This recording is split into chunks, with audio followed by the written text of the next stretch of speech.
Um, okay, welcome everyone. As you know, this is the fifth and last webinar of our series. It was great to have you all along these 5 webinars. Sometimes you, sometimes other colleagues from your organizations.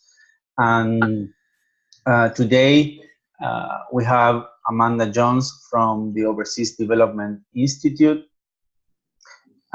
She will talk about one of the topics that you also selected like 6 months ago as one of your main concerns regarding the sustainability of your organizations, which is how to budget project in a smart way, to make the most. Oops, sorry. Yes, it is. I heard someone asked if this is in English. Yes, the webinar is in English. Remember, we have a couple of them in English too, and hope you will be able to follow the webinar. But you can also, if you want to jump in later with questions in Spanish, I will translate them for Amanda, so she can answer them. So, okay, a couple of things about Amanda, who kindly joined us today. She's the program manager in the Research and Policy Development Program, RAPID program at the Overseas Development Institute. I'm sure many of you know or have been in contact with this institution before. Among the tasks Amanda does in ODI, she oversees the project portfolio of the program, both at the project and the program level, and she participates or take care of these projects in big initiatives within the program. She also devises strategic and management tools for the achievement of the program's long-term objectives, ensuring that the project cycle of the different initiatives run smoothly. So, as you see, she has a central role in ensuring the sustainability of the program, and also that the different initiatives deliver what they are committed to. So I will now let Amanda start with her presentation, and hope everyone will enjoy the webinar. And as you know, you can post questions in the chat and also open your microphones and just jump in. We will have a specific spaces for questions and answers, but you can also share your presentations along the way.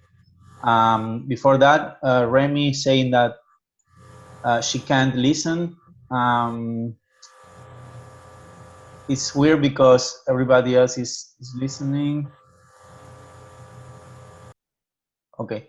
I would suggest, Remy, that one thing you can do is to log out and log in again. That's the problem, and also check the speakers in your computer. Let me know if you still face challenges.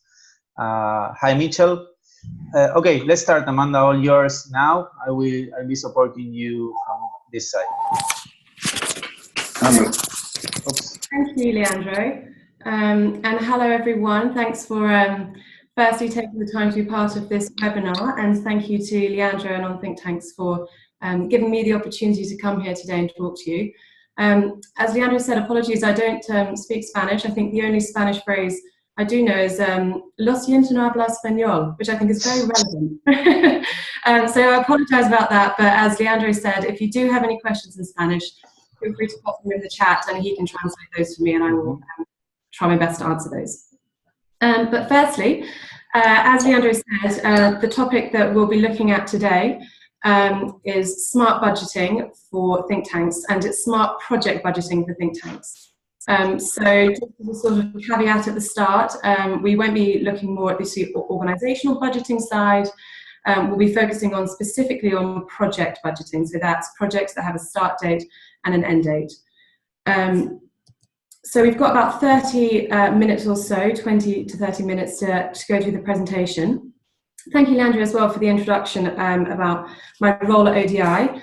As Leandro said, I work on a program in ODI as a program manager. So I work on the projects themselves, so working as a project manager from the start to end date. Those projects can range from a month long to 7 years long. And I also support the program as a whole in its sort of strategic business development side of things. As I said earlier, I work for ODI, and ODI is a 250 personnel organisation. I understand that may be a lot bigger than the organisations that you work for. I'll be touching upon a lot of examples that ODI has in the way that we conduct project budgeting. So I hope that even though maybe we are a larger organisation, hopefully the lessons we've learned from project budgeting over the years will be relevant for you and useful for you, even though you might be a little bit smaller as organisations. I understand from Leandro as well that most of you are currently funded by core funding, and you're moving away from that towards project budgeting. So again, this is actually something that ODI has done historically. We used to be core funded and have moved away from that. So I hope that the examples that I give again will be useful for you as you transition to this new phase of budgeting in your organisations. So firstly, just to run through the topics that I'll be covering today. We'll start by talking a bit about different donors and the different budgets that they require from us as organisations. We'll then move on to making sure how to make sure all your costs are covered. We'll look at a couple of different things underneath that. And then we'll transition to talk about overheads, or some people call it management fees. We'll talk about how to incorporate those and what they include. And then finally, the topic that I'll be looking at is how to budget for your communications activities, what that entails, and how to talk to donors about it. And then we've got time at the end for Q&A. But feel free, if you have questions that come up whilst I'm talking, or from something that I've said, feel free to jump in, again, whether that's via the chat or you can interrupt, or you can hold on to those who will have an allocated time at the end for that. But first, before I get caught up in all the detail, I just wanted to flag my 3 takeaways from this webinar. So if you remember nothing else, I hope that at least these 3 things will stick. My first takeaway is the importance of planning. If you've ever done a budget before, you're going to know how essential this part is of any budget preparation. If you don't plan well, unfortunately, budgets often fail. You either end up overspending or underspending on them. So the importance of planning is my first takeaway. The second is to learn from past experience. It's vitally important with budgets not only to look forward, but to look back. What's worked well in the past? What's been a success? What hasn't worked well?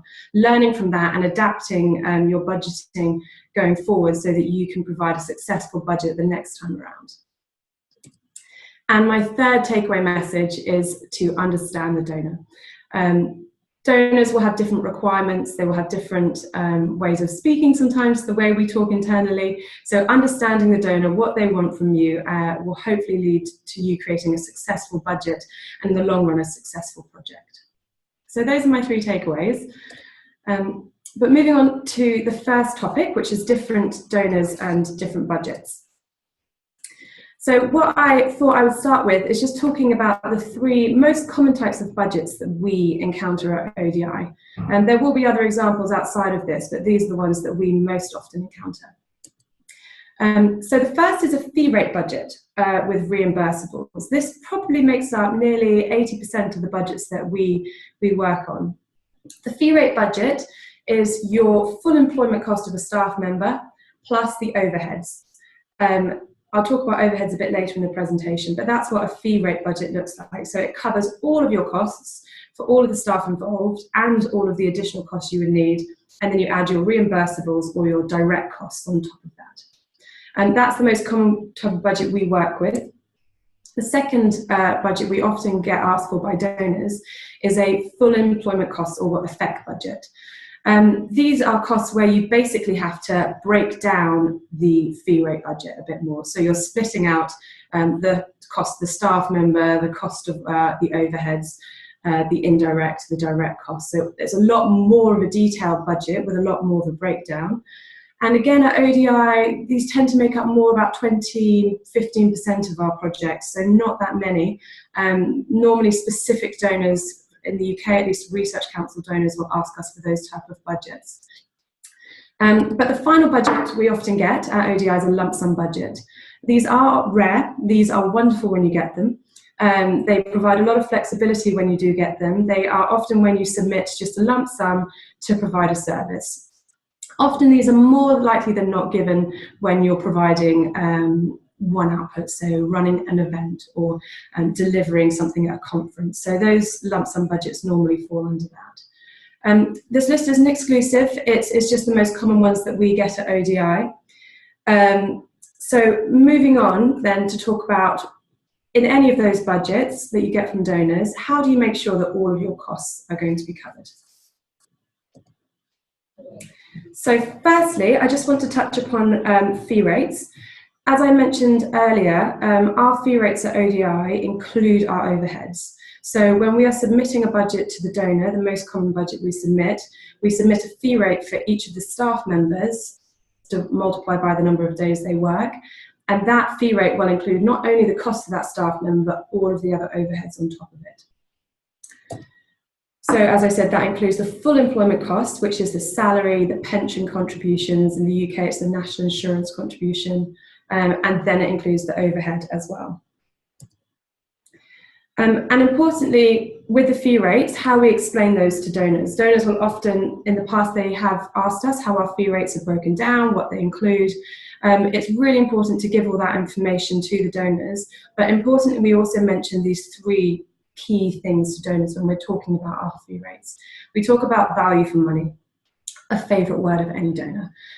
We talk about robust benchmarking processes. So how our fee rates are calculated is done through a really robust benchmarking process by looking externally at other organisations, by making sure that all the costs are covered. So that's the second one. And the third one thing that we normally always mention is that the high quality services and effective and efficient delivery that we provide. So again, you're saying that the fee rates are selling yourself as an organisation. Donors sometimes don't require this detail, but we at ODI, we always put more detail into why our fee rates are what they are. We find that donors always appreciate having more information in regards to that than not, and it helps us with our bids to show that we're being transparent in the way that we conduct our fee rates. So moving on to the other thing to make sure we use. Amanda, may I ask a question at this point? So, so I'm not sure how the organization of the colleagues work with budgets, but in some organizations that I work with, the way they budget is you put the fee of the employees, and then the overhead goes separately, right? And so now you at ODI, so you put it within the fee rates, and then you have another, concept or line for overhead, or you just forget about the overhead and you just put it all within the fee rates? Yes, exactly. So the latter. So our fee rates will encompass every cost. Okay. So our overheads, which I'll talk about what our overheads encompass later, but our overheads will cover all the things outside of the researcher's salary, pension, all of that. So when we submit a fee rate budget, that covers everything you need, not just for that specific person to work on the project, but the additional costs, building maintenance, etc., that we need. And as I said, most donors accept this as a budget. Okay. Can I ask one question, Amanda? Yeah, of course. Guillermo here. Are you going to go into more detail into with regard to how you do the robust benchmarking? How do you get how do you know what the other organizations are charging as their fee rates? Where do you get that information from? Yeah, no, great question. I wasn't going to touch upon it later, so I can talk about that now. It's done centrally. We have ODI, as I said, we're quite a big organisation with 250 people. It's done centrally by our central finance team, and because in this our sort of sector, most agencies do need to be, or organisations need to be quite open with their finances, particularly because we're responsive to donors. So I think they find the information is quite readily available. I know ODI is at the sort of more higher end of the spectrum when it comes to our fee rates, and we're aware of that. But we do still benchmark it against our competitors, which unfortunately can range from the corporate KPMGs of this world to the charitable sector. So we sort of utilise all of that information to then benchmark it against. Great, thank you. No worries. Great. I will carry on then, unless there's any other questions on fee rates, to talk briefly about direct costs. So with your direct costs, again, it's just making sure that everything's covered, because you don't want to get halfway through a project and realise that there are certain things that you haven't included or you didn't expect. So I've got a list here of just some of the direct costs that are really essential to include with any type of project budgeting. The first is your reimbursables, so your travel costs, your subsistence costs. At ODI, we have an internal expenses policy, so our costs for budgets are based on that. Sometimes donors will, particularly organisations like the UN, they'll have set amounts per country you travel to, so you're limited in that sense by what you can budget here. If, for example, there aren't those budgets, it's just all about doing your research and making sure you know that, for example, a 2-week trip to Uganda is going to cost a lot less than a 2-week trip to New York. So it's just making sure you're not putting in generic reimbursable travel costs. You're actually looking into where are you most likely to travel with a budget with this project, and making sure those costs are applicable. The second direct cost to include is equipment purchase or hire for specific projects. This can be physical purchases or physical hires, so sometimes, particularly in more science-based projects, that's come up. However, you can include software in this as well. So we often, for example, if we need to purchase new computer equipment or programs for computers for data entry or something, we do include that in there. And the third direct cost we often include is security. So again, this is though not generic security for the organisation, but specific security for a project if you're travelling to an insecure area. Whether that's specific training or specific materials or equipment that you need to purchase. The fourth thing we often include is fixed-term project, admin or management or comm staff. Again, this is not staff who are already in the organisation, who are working on the project. These are people you hire in specifically to work on this one project. Their fee rates will obviously come under the bit above when you talk about fee rates, but under here we often include things such as recruitment costs, or any other internal cost that it may come with having to recruit staff for the project. Again, donors often seem happy with you including that because they're aware that those costs will happen because of the project that you're on.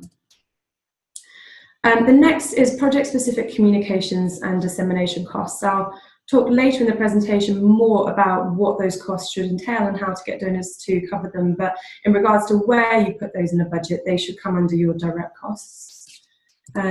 And the final thing to always make sure you include is your subcontractor fee rates. So that's if you are subcontracting anyone outside of your organisation to work on a project, and you put that here. Importantly as well, at ODI we include a margin. So that means that if we normally add on about sort of between 10, maximum 20%, and that covers things such as the legal side of having a contractor, the internal processing, the financial side, the administrative side. You often won't put that in a budget you submit to the donor. You put the full amount, so the margin plus the subcontractor fee rate to them. But if they need an explanation, always have it ready to hand and make sure you can explain the reason why you've added that margin. And again, from our experience at ODI, donors seem happy with that. They understand that it's going to be costing you administratively time to manage a subcontractor, and they're happy for you to add in those fee rates. So the next thing I'm going to touch upon is learning from experience. So the first thing I want to talk about is timesheets. I don't know how much timesheets are loved or hated in your organisations, but at ODI, the word sends a shiver down most people's spines. But as a program manager or project manager, I love timesheets, because timesheets help me, when I create a budget, go back and look at how much time a researcher or a communications person actually spent on a specific task or deliverable, which means that when I'm creating my current budget, I can use that information to make sure that the budget I'm creating is accurate. So I massively vouch for timesheets. If you don't have an internal system, there are lots of free ones online that you can use, but they're a really useful tool for you to be able to go back and look at how much time was actually spent on projects. And the second way to learn from experience is obviously previous budgets. So making sure when you're setting up your new budget to go back and have a look at old budgets. Was there an overspend? Was there an underspend? Can that information help you make sure again that your new budget is going to be a lot more accurate? And that type of information can help you as well when you submit the budget to the donor, feel a lot more certain that the money you're getting is actually going to be utilised and used to its the full what you need it for. And finally, budget templates. Again, this is a core part of learning from experience, because if you have a budget template, you have a checklist. You know exactly the things that you need to be including. You can make sure that nothing's missed off. I've got a little example here of one that we use at ODI. So not only just the staff time, but the reimbursables below. Have you got all the things in there are often essential for when you're creating a budget. And I'm aware that obviously with smaller organisations, you often may not have a program manager or a project manager who specifically will work on this. It may be your finance person or your researcher or your executive director who does that. So having all of these things, timesheets, previous budgets, budget templates ready to hand will help you make sure that actually things are a lot easier. You have things at your fingertips, that when a donor quickly asks for a budget, you can submit one, but also that you feel confident in the information that you're getting as well. So that's the learning from experience side of it. And finally, I just want to touch upon where you get in this section, where you get your information from. So the first thing that we do at ODI is we have created a cost card. So a cost card is basically how much it costs for researchers or whoever to do certain tasks. So again, I've got an example there of one that we use. But again, this information we use from previous budgets and timesheets, and we're able to pull out this cost card again so that when we're submitting a budget, we are able to pull together the most accurate data that we have so that the budget is as most accurate as it can be. And the second important thing is to assess your staff capacity. It's something that often gets forgotten, particularly in our industry, where suddenly with projects you quickly have to submit a proposal, but making sure you have staff who actually have the time to work on the project is really important. Just as an example of what we do in my team at ODI, we have an internal spreadsheet where we track quarterly how much time people have for the next quarters, so that when I'm putting together a budget, I can simply go into that spreadsheet and see who has availability in the following quarters. It's a really useful tool for us to assess capacity, but again, you may have different ways of internally doing that, but it's an important part of where you get your information from. And finally in this section, information storage, making sure that you have all of this information somewhere central so that when the bid comes up, when you have to submit a budget for your proposal, that you have all that information to hand. It sounds really simple, but unfortunately it's even something we struggle with at ODI with staff turnover and internal systems. So just making sure that you have things that are really easy for you to find is an important part of where you get your information from. So moving on, I just want to touch upon briefly on overheads. So what they include and how to incorporate them in your budgets. So firstly, the information that I am going to be showing you is what we do at ODI. And as I said earlier, ODI is a 250 personnel organisation based here in London. So the way that we do our overheads may look a little bit different to the way you might do your overheads. At ODI, our overhead is at 37%, which again, I understand is considerably higher than smaller organisations. But again, hopefully the things that I include in this area will sort of prompt you in what maybe you should be including in your overheads too.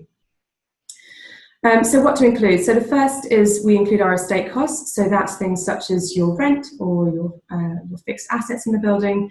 We include our governance and compliance. So that's the legal side of things. We include our program support. So that's the program administrative side of things that happens throughout the lifetime of the organisation. We include memberships and services fees under here. We include non-directly funded communications. So that's if, at ODI we want to put on an event that's not being specifically funded from a project, we want the ability to be able to do that, to react to our environment to put on these events. So our overheads include that too.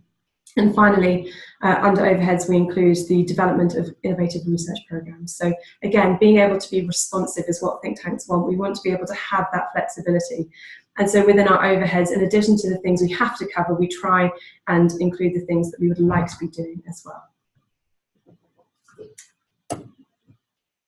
So just moving on to how we explain overheads to donors, because I'm very aware that to think tanks, to us, sometimes overheads seem like a cheeky ask we're asking for.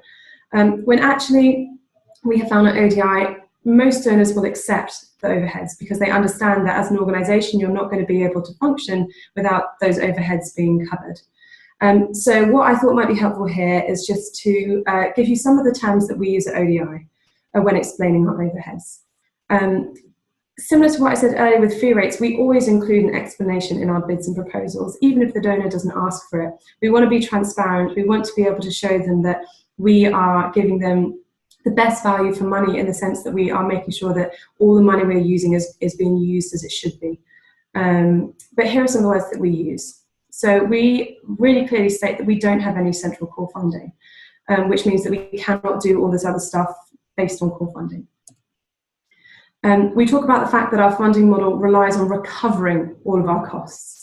So that's a really essential part of it as well. So we're talking about the fact that we have to do this to recover our costs.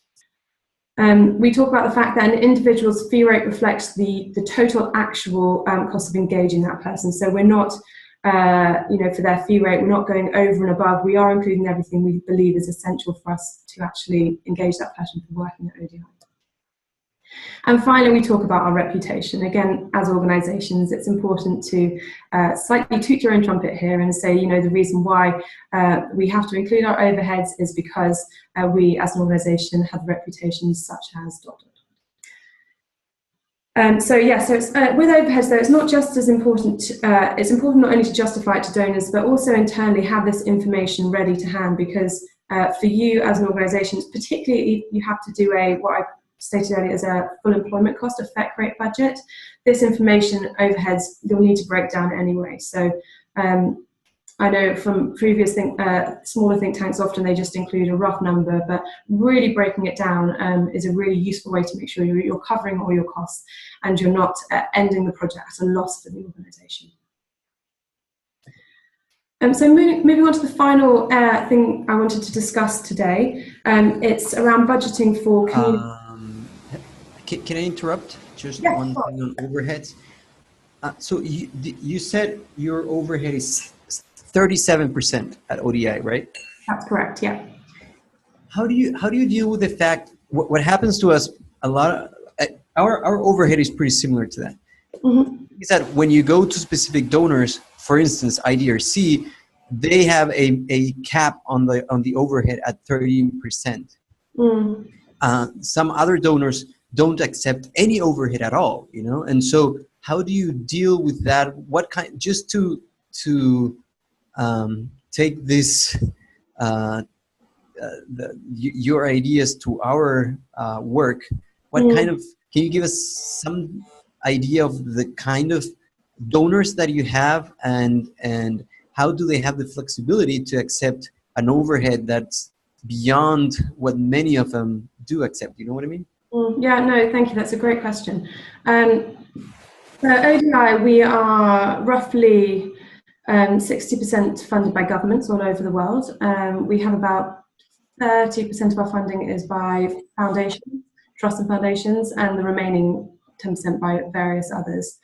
As I said, in the past we found that actually people were really questioning our overheads, but we have found that since really explaining in detail, showing them the full breakdown, showing exactly where all the costs are going in the proposal, we go to the extent of providing the exact numbers that we as an organisation need.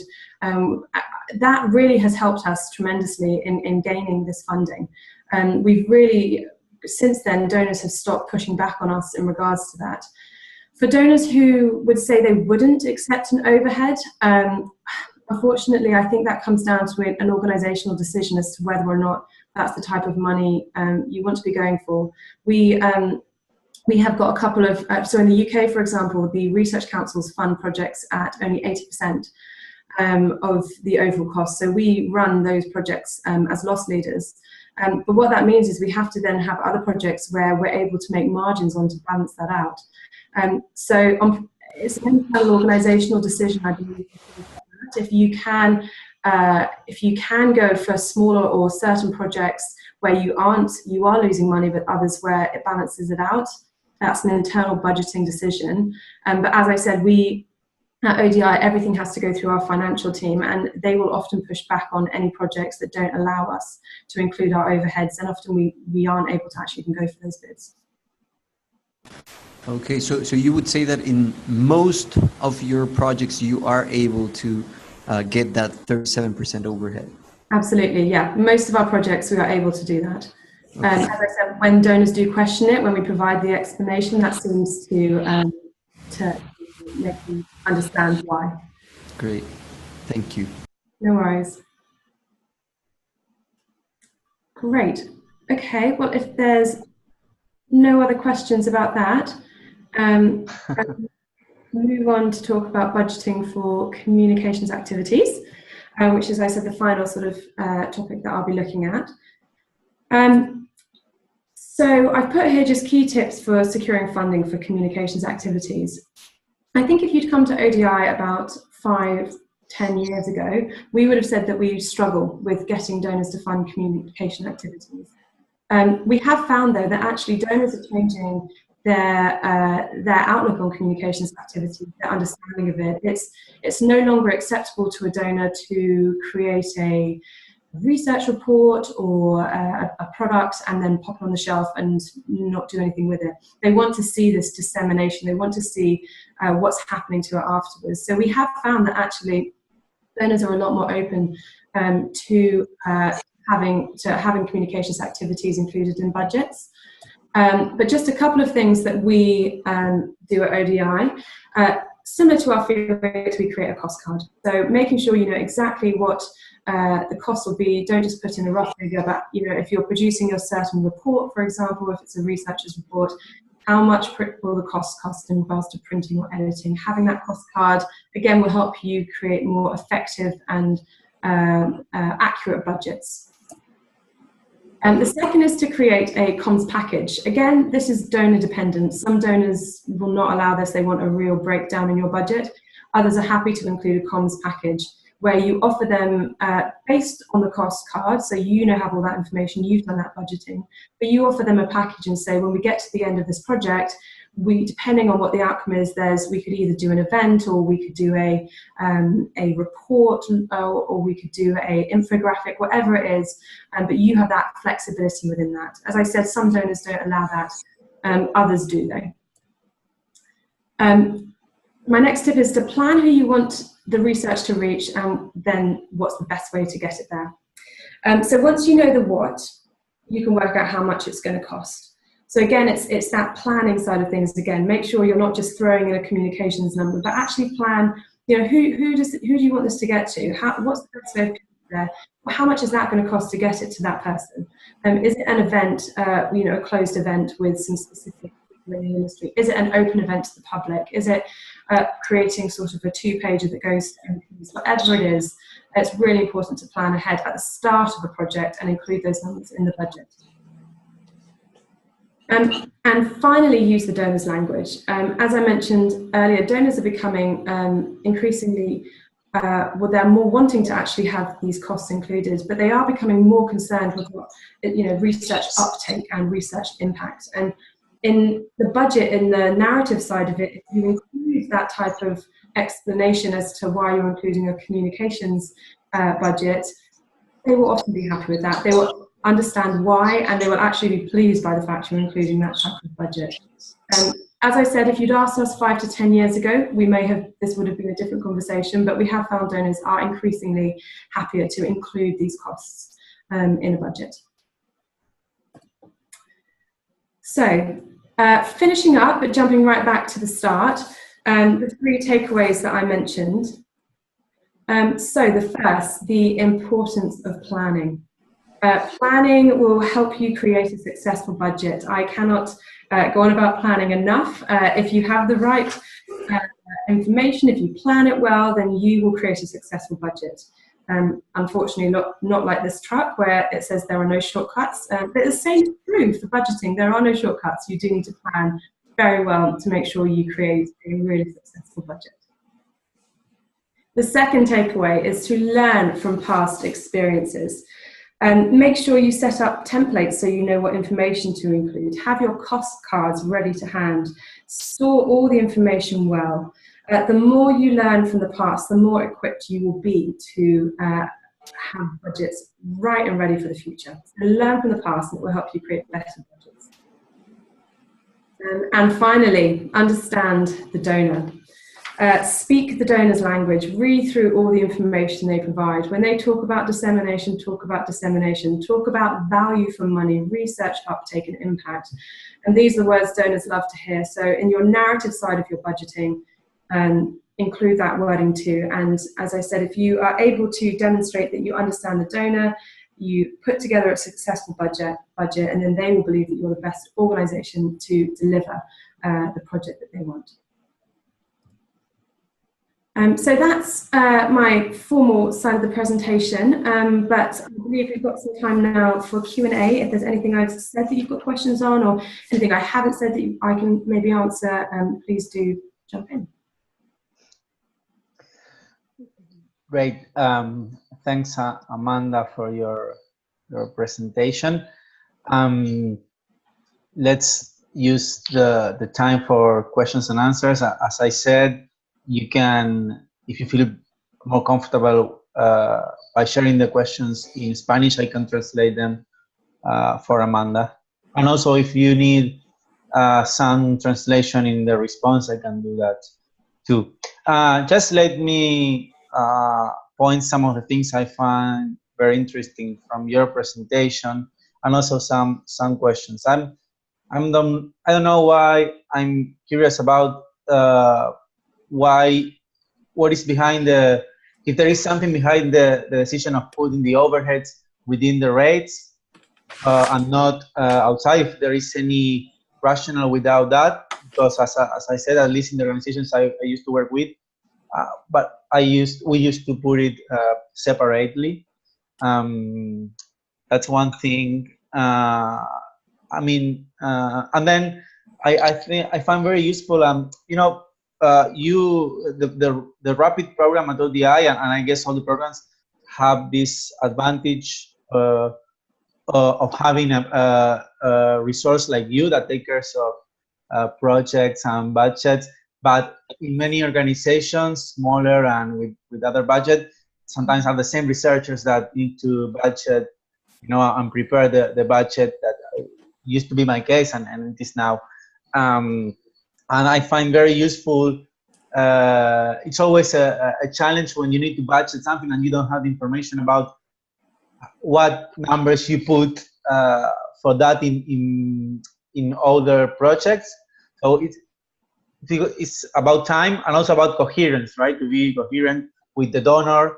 I find that very interesting. This thing about the cards that you mentioned, and I found that very valuable. So in the think tanks in Latin America, maybe the administration areas or the project areas, project management areas, it would be a very interesting practice that if they can have very good systematization of how the budget things in the past. I think that would be very helpful. Okay, that was something I wanted to point. Let's see. We have something from Victor here. Okay, while maybe the colleagues, if they want to share the overhead, sometimes it's confidential, but I think we all know each other now. But you can share it in the chat. In the meantime, Amanda, I don't know if there is a rationale behind this of budgeting the overheads within the rates, or it's just the practice. Yeah. So yeah, just as a response to that, so why we include them in our rates. Again, that was originally it's set up like that purely because that was when we were core funded. We were funded historically by the Department for International Development, and that's really a historical thing that the way that our organisational budget was set up was based on that. So it's really overhang from that originally. But what we do find is that actually it does provide a bit more flexibility because you know, with our fee rates, it means that you can adjust them depending on the person's experience as well, which means sometimes you can make a bit of a higher margin on some people than others based on the experience they have, rather than splitting out the actual costs of it. It gives you that sort of potential to have that bit more flexibility than if it's just split out. I see. And actually, as a sort of from a program management side, so it does make life a lot easier being able to just have a fee rate for people, so that you know that every single time you're charging one person's day, you're still including those overhead costs. Yes, that's. Can I just ask one question related to what you just said?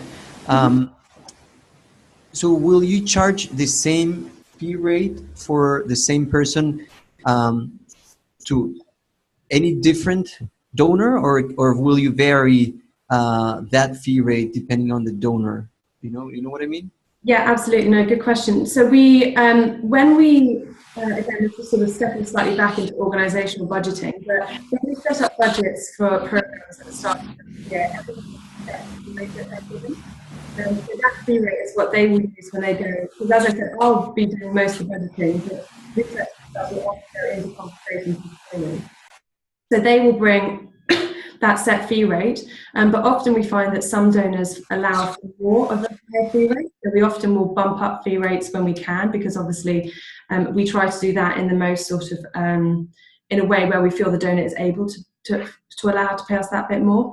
But we also will lower fee rates as well if necessary. So some donors, I'm sure you'll be more than aware of, will come back and say, this is a set fee rate. So for example, the Australian government has a set rate that you have to have for your when you're working with them, so we have to work to those fee rates. So we do have set fee rates for staff, that is their fee rate for the year, but we do allow flexibility within it.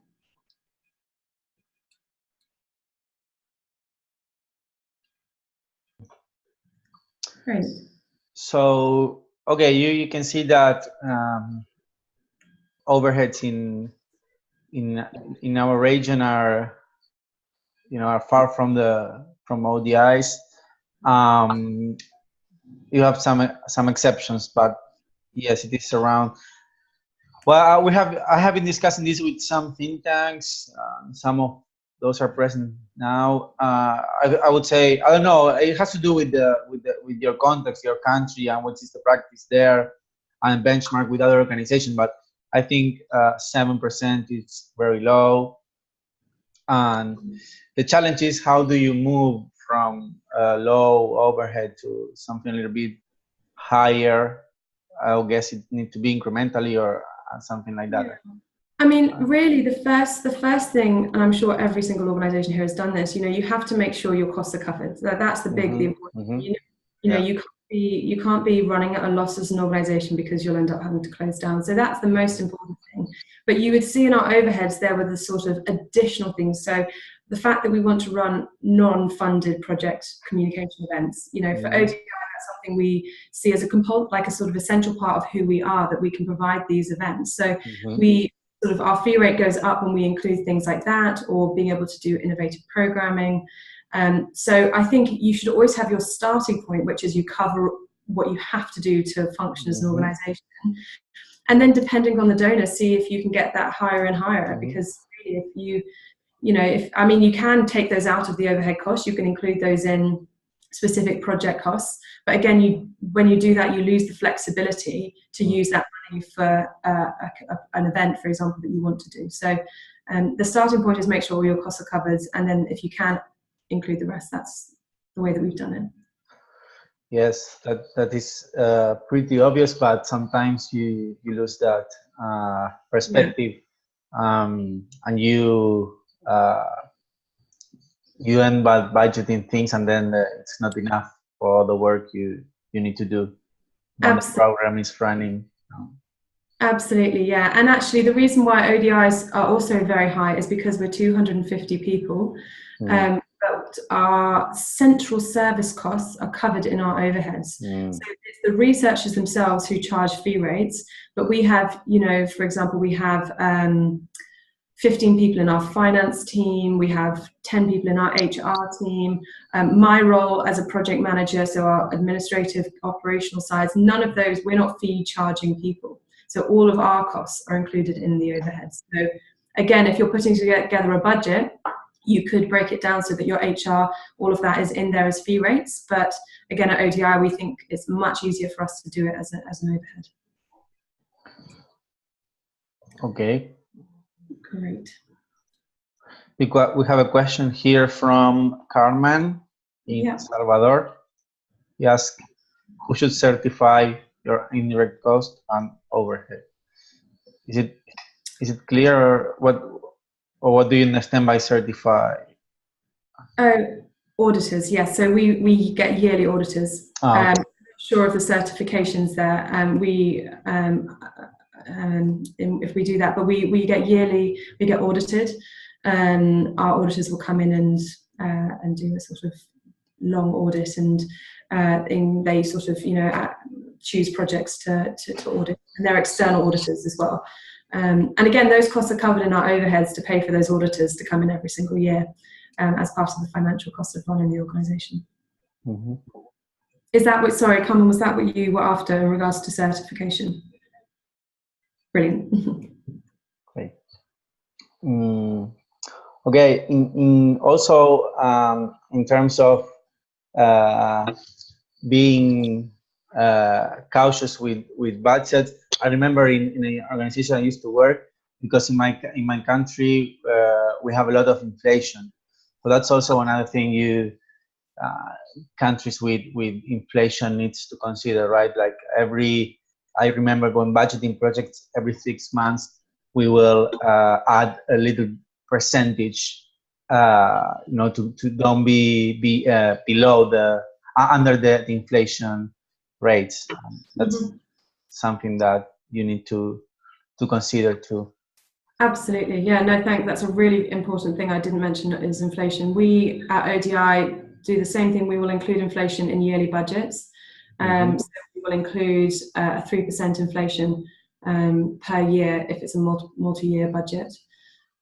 Sometimes donors, if they require to see the whole budget, we'll show them that. And again, normally donors are accepting of inflation because they understand that you as an organisation will need to cover that. What we have often also done is we've worked out, if it's like a 3-year project, our fee rates at ODI will also increase by 3% every year with inflation. So what you can do is calculate the average over 3 years for the fee rate for that person. So you're creating just one fee rate over the 3-year period to account for inflation. Right. Yeah, that's a very good point, making sure to include that. More questions, or maybe I can ask the colleagues one thing. Maybe you can think about what are the challenges that you face when budgeting projects. What are the things that you are lacking? If it's information, if it's practice, or also sometimes you don't have. I remember the first times I need to budget project, I was totally lost because sometimes nobody have time to teach about that, and you need to learn by doing. So maybe, I don't know, maybe it's a good thing to have some capacity building activity within the organizations to teach researchers or the people who need to budget how to do it. So, and to make sure they cover or they are considering all the things you want them to include, right? I had a question for Amanda. Yeah. You mentioned the timesheet and then also the looking back on how you did in the different projects where you had a budget of certain hours that would be allocated, and then you would actually spend more or less of them, of those hours. How does that work in practice in ODI? I mean, it is always very difficult to be I don't know, to predict. At least for us, it's pretty difficult to actually predict the amount of hours that will actually be used by the different people. So that's one question, and then the other question is related to this idea of the fee rates. How much do you guys play, for instance, using your example from Australia, how much do you play with the fact that you say, okay, so if you fix that fee rate, then I can play around with the number of hours and maybe just budget a few more hours than the people will actually be working on. You know what I mean? Yeah, absolutely. Yeah, no, both good questions. So to start with timesheets and how we use that information. So at ODI, we have an internal system for those timesheets. The researchers do their timesheets every single week by allocating their time against certain projects. And what I would do as a project manager is at the end of a project, I can pull that information off the system and work out exactly how many hours we budgeted, or days, sorry, we budgeted, and I work out actually how many days the researcher actually spent. On certain projects, we even go into more detail. Well, I'll ask that researcher, can you break down that cost to me? How much time was spent on? And they will actually allocate in their timesheets when they're allocating, a 7-hour day. One will be 7-hour day on the workshop, another will be 7-hour day on the research. So they input all that information onto the timesheet for me to then be able to analyze it. I'd like to say that we learn wonderfully from experience at ODI with every single project that we run, but we actually within our team did a little bit of an internal review of all of our projects, just in case it's interesting, but we did an internal review and worked out that projects that are less than 3 months or over 2 years, we seem to budget wonderfully on time, and everyone seems to stick to their times. That middle ground between from 3 months to up to 2 years, people often seem to overwork on their days. So what we're really trying to do at ODI is currently learn from that and figure out, well, what's happening in these middle sort of length projects where people are overrunning on time? Why are we under budgeting? And so what we're currently doing is we're looking back at all of our old projects that are that similar length of time and pulling off the data from the system to work out is that what we're doing every year. So that's what we do. As I said, we're still learning as we go with it, but we have found that timesheets are just such a great way to be able to pull that information off the system, vitally if the researchers are using them properly. That's a really important part. It can't, if the information is getting incorrectly inputted, you're not going to get the right information out. So that's on the timesheet side. On the other side, your question regarding playing around with the fee rates. In the example of the Australian government one, we negotiated with them for a while. We did a long project with them for about 5 years. And we negotiated with them that actually, if we were to run the project, we would be running at a loss at the rates that they were offering us. So we were actually able to negotiate an additional management fee on top of that to cover our costs. I know that's rare to do. Often donors won't do that. And I think we were able to just negotiate that with them. But whether or not you can actually, do more days for to cover your costs, that will all come down to reporting. Because if the donor wants to see timesheets or they want the reporting internally, you're not going to be able to really do that without, unfortunately, being completely honest with them. So if it's depending on how you're reporting, because if the reporting isn't that stringent, you could do that because you have that flexibility. Again, from a transparency transparency perspective, we wouldn't recommend doing that. We try not to do that internally. For example, I haven't done that on any of my projects in 3 years at ODI, but I have heard of it. So again, it's just we're looking at the reporting and working out, do you have that flexibility in the budget to do that? And actually, often the only time I am aware of it happening is when a donor actually suggested it to us, because they realised that they were set by the fee rates of the organisation. And we were saying, this is how much money we need, and they gave us that flexibility. Unfortunately, that's the only example I have of it, so it's probably more rare that way. But does that answer your 2 questions? Or? Yes, very, very well. Thank you, Amanda. Great. Are there any other questions? I don't know if there's any coming up in the chat. Not yet. What the colleagues, any reaction, any other question? Or anything I haven't touched upon that you have questions about? Try my best to answer.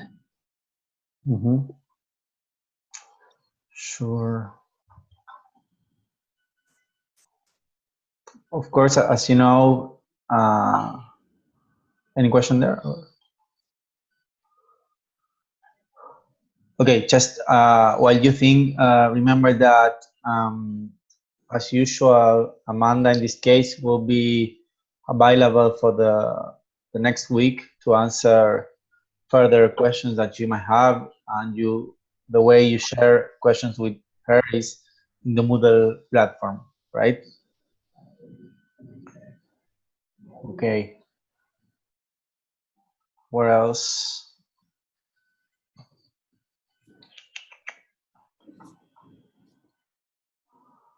Okay. No more questions.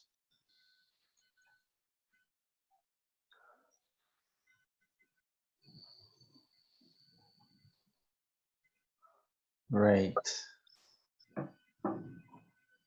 Okay, I think we can, if you don't have more questions, I think we can close here. I will.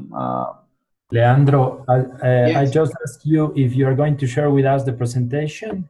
Yes, sure. Yes. Please go ahead. Okay, that's it. It was very interesting for me.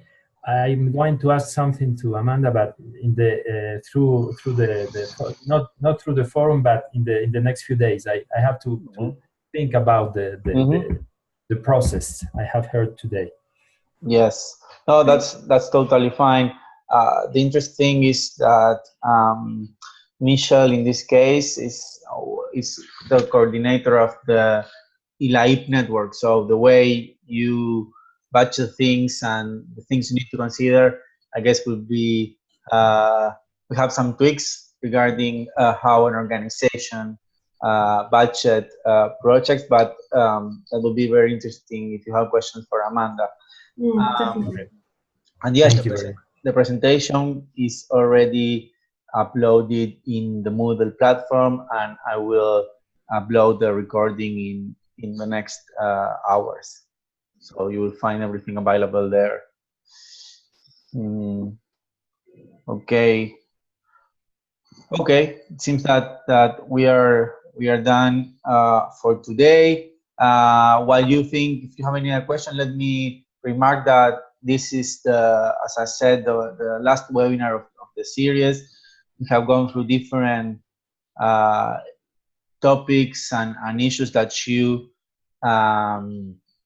consider relevant for your practice. I hope they were useful. We had outstanding speakers with us with a lot of experience in their own fields. So all the PowerPoints, all the recordings, and also the articles that the colleagues, that the speakers share with us are available in the Moodle platform. You can download them from there.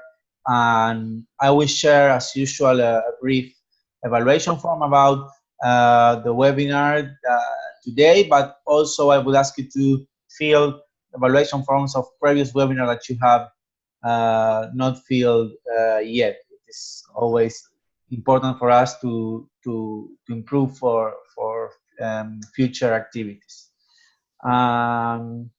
Okay, so thank you very much, Amanda, for your time, for your presentation. It was very interesting. And let's see if we can continue with discussion in the forum in the next week. And thank you very much, everyone, for joining and for your questions. Thank you, Leandro. Thank you, everyone. Bye. Bye-bye. Bye.